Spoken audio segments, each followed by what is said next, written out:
हाय traders, स्वागत है आपका traders club of India channel में। होप आप सब लोग ठीक है। तो स्टार्ट करते हैं बैंक निफ्टी का मार्केट एनालिसिस कल के लिए। कल है 16 जुलाई। तो बैंक निफ्टी की बात करें तो 177 पॉइंट्स की हमें तेजी दिखाई है। मार्केट काफी वॉलेटाइल था। ठीक है, जिसने आपका ट्रेड लिया उसका भी एसएल कटा होगा, जिसने डाउन साइड का ट्रेड लिया उसका भी कटा होगा। ठीक है, तो फिलहाल के लिए अभी मार्केट साइडवेज है और दोनों भी इंट्राडे में भी, और अभी प्राइमरी ट्रेंड भी हमारा अप ट्रेंड इंटैक्ट है। ठीक है, तो कोई घबराने की बात नहीं है। अगर प्राइस एक्शन की बात करें तो देखो ये फिलहाल हमें एक हेड एंड शोल्डर पैटर्न है। ठीक है, ये नेक लाइन है। तो अभी अगर इसके ऊपर सस्टेन करते हैं 52,650 के ऊपर, तो ये अगेन ऑल टाइम हाई के पास जाते टाइम नजर आएगी। ठीक है, जो 53,200 53,400 तक का है। नीचे के साइड में अगर इसी के नीचे रहते रिजेक्शन मिलता है, तो ये नीचे के साइड में 52,000 और एक लेवल देखने मिलता है। अगर इसके नीचे भी गिर जाती है तो ये लेवल तक देखने मिलेगा 51,200 तक। ठीक है, तो ये फिलहाल प्राइस एक्शन चल रहा है गाइज। अब हमारे टाइम फ्रेम पे है। ठीक है, सेटअप डिस्कस करने से पहले आपसे रिक्वेस्ट करता हूँ, अगर आप चैनल पे नए हो तो प्लीज चैनल को सब्सक्राइब करना और बेल आइकन को हिट करना, जिससे मेरी सारी वीडियोस की नोटिफिकेशन आपको समय पे मिलते रहे। सो गाइज, ये कल का हमारा न्यूट्रल पॉइंट है और नॉन ट्रेडिंग जोन है। ये नैरो रेंज न्यूट्रल पॉइंट है, तो मोस्ट प्रोबेबली दिख सकता है हमें एक डायरेक्शनल ट्रेड के लिए। ठीक है, तो लेकिन आप क्या करना, सेटअप टू सेटअप ही ट्रेड करना।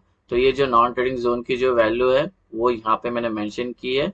आप वीडियो को पॉज करके ये रेंज नॉन ट्रेडिंग जोन आपके चार्ट पे बनाने लीजिए। अभी हम डिस्कस करते हैं रेजिस्टेंस लेवल। ये सारे रेजिस्टेंस 1 2 3 4।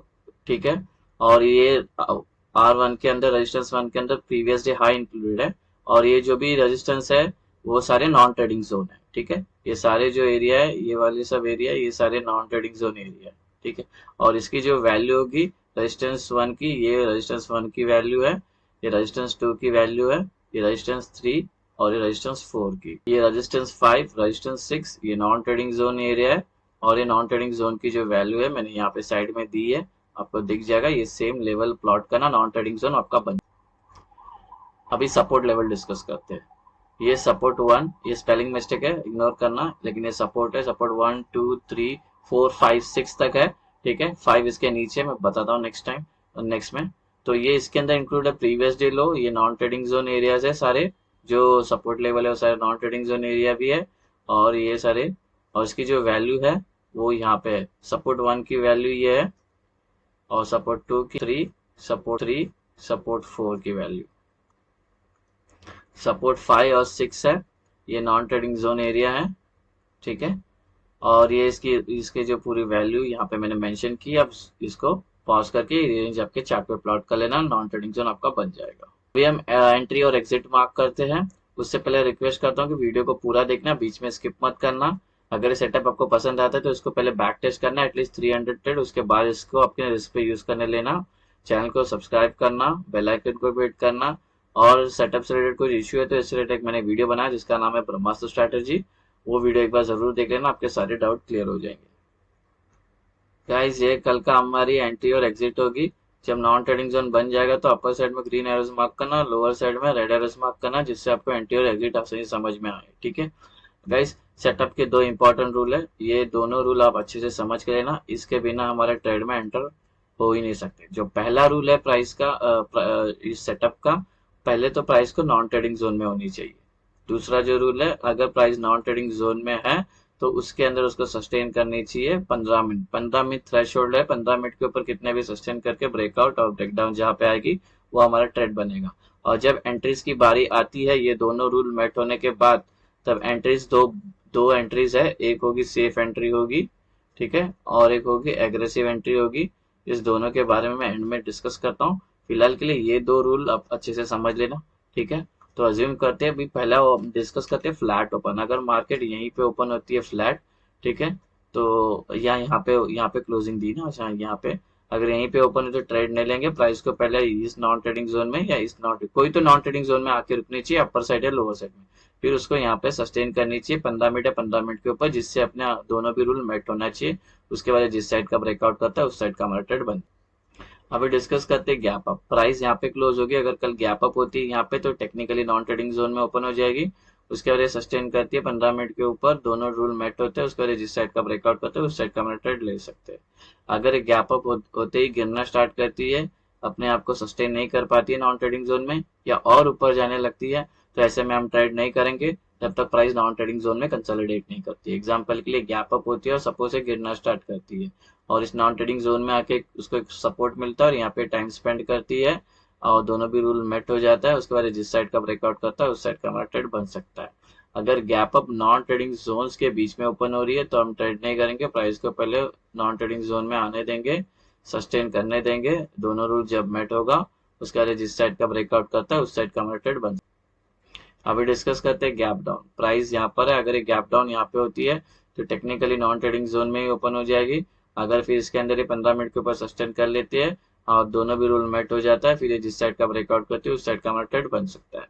अगर ये गैप डाउन होती है और ऊपर जाने लगती है या और नीचे आती है, यहाँ पे अपने आप को रोक नहीं पाती, तो ऐसे में हम ट्रेड नहीं लेंगे, हम वेट करेंगे प्राइस को नॉन ट्रेडिंग जोन में आने का। एग्जांपल के लिए गैप डाउन होती है और ये ऊपर जाने लगती है और ये नॉन ट्रेडिंग जोन में उसको रेजिस्टेंस मिलता है और यहाँ पे टाइम स्पेंड करती है अच्छी खासी, दोनों भी रूल मेट होता है, फिर जिस साइड का ब्रेकआउट करता है उस साइड का हमारा ट्रेड बन सकता है।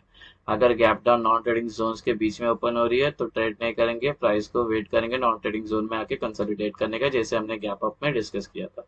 तो यहाँ पे ये कंसोलिडेट करती है, दोनों रूल मेट होने के बाद जिस साइड का ब्रेकआउट करती है उस साइड का हमारा ट्रेड बन सकता है। टारगेट कैसे लेने में एक बार आपको समझा देता हूँ। एग्जांपल के लिए ये अभी यहाँ पे सस्टेन कर रही है, दोनों भी रूल मेट होता है, ब्रेकआउट आता है, ये वाले ट्रेड में एंटर के ऊपर के टारगेट क्या होगा 1 2 3।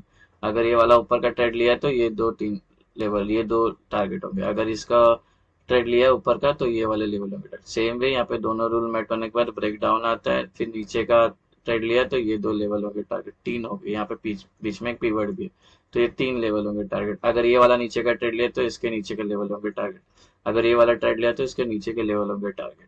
ठीक है, अभी ओआई का डेटा डिस्कस करते हैं।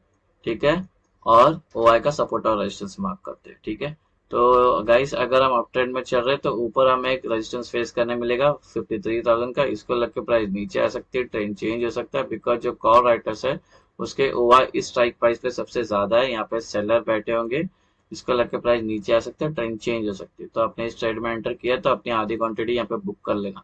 अगर बड़ी कैंडल से ब्रेकआउट आ रहा है तो ट्रेड सेल करते चले जाना। डाउन साइड का हम ट्रेंड में चल रहे तो नीचे सपोर्ट देखने मिलेगा 52,100 का। एक्चुअली 52,000 का सपोर्ट है लेकिन वो नॉन ट्रेडिंग जोन में ऑलरेडी इंक्लूडेड है, तो 52,100 लेंगे। इसको लग के प्राइस ऊपर जा सकते हैं बिकॉज जो पुट राइटर्स है उसके उसके ओआई सबसे ज्यादा यहाँ पर है, यहाँ पर बायर्स बैठे हुए, तो इसको लग के प्राइस ऊपर जा सकती है, ट्रेंड चेंज हो सकता है। ठीक है, और अगर इधर दोनों भी दो रूल मेटर अगर ब्रेक डाउन आता है, एंटर करने से पहले याद रखना सेफ एंट्री करना है कि एग्रेसिव एंट्री करना है आपका रिस्क मैनेजमेंट के हिसाब से। मेरे हिसाब से यहाँ पे सेफ एंट्री आएगी, नहीं तो एग्रेसिव एंट्री करोगे तो घूम के फिर से ऊपर आके एसएल काटने का काम कर सकते हैं, क्योंकि ये ऊपर ओआई का सपोर्ट है। अब बचा पुट कॉल रेशियो 1.1 चले गया है बैंक निफ्टी का इंट्राडे में, जो एक्ट करता है बुलिशनेस को। तो डेटा भी बुलिश है, पीसीआर भी बुलिश है, प्राइस एक्शन भी।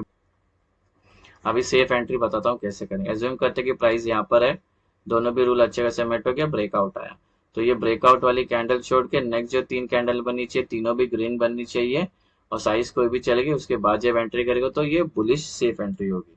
सेम वे यहाँ पे प्राइस सस्टेन करती है, ब्रेक डाउन आता है, तो ब्रेक डाउन वाली कैंडल छोड़ के 3 जो कैंडल बननी चाहिए रेड बननी चाहिए, कंटिन्यू तीनों रेड बननी चाहिए, साइज कोई भी चलेगा, उसके बाद जब एंट्री करेगा सेफ बेरिश। अभी एग्रेसिव एंट्री डिस्कस करते हैं।